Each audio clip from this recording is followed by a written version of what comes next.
If you are in Nigeria in diaspora or even in Nigeria at home and you want to safely invest in properties in Nigeria, you will need to listen to this. Here are some of the kind of deals to be wary of when you want to buy properties in Nigeria.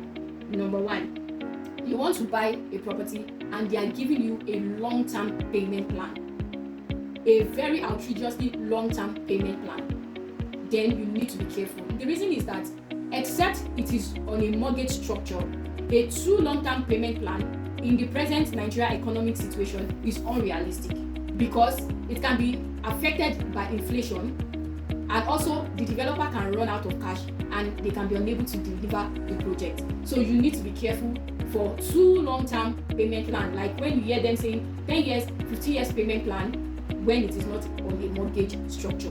Number two is that you want to buy a property on distress. If you want to buy a property on distress, you need to be very, very vigilant because there are some kind of property deals that are selling on distress that could actually be problematic, such as there are some properties that have court cases, there are some properties that there are dispute on, and there are some properties that are up for demolition. This kind of property can be on the market for distress. It can be selling for outrageously low price that it can actually deceive unsuspecting buyers. So if you are buying property on distress, you need to do a very thorough background check to be sure that that property is problem free before you go ahead to put your money on it. Number three is when you see a deal that is far below the market value. If a property is selling way below the market value, then you need to be careful because number one, it can be a court seized property, and number two, it can be a land or property that is under government acquisition. So you need to be careful for ridiculously low priced property.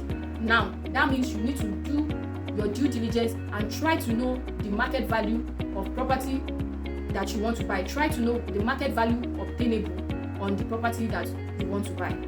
Last but not the least is when you want to buy a land and the land is under committed acquisition, but they are telling you that it will be ratified, you need to be careful.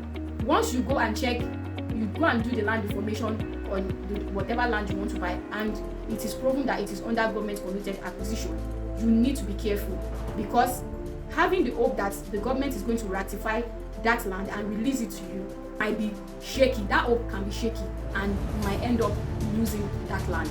So once a land is under government acquisition, it is better to take your hands off that kind of deal. So here are some of the kind of deals that you should be wary of when you want to buy properties in Nigeria. Do you need guidance on how to safely buy your property in Nigeria? SPC Grace Homes Limited is available to guide you to ensure that you achieve success in your property goal. All you have to do is to send us a DM. If you find this video helpful, like, share, and follow us for more useful tips. And don't also forget that this video can be helpful to someone you know, so don't hesitate to share it today. Have a very wonderful time. Bye.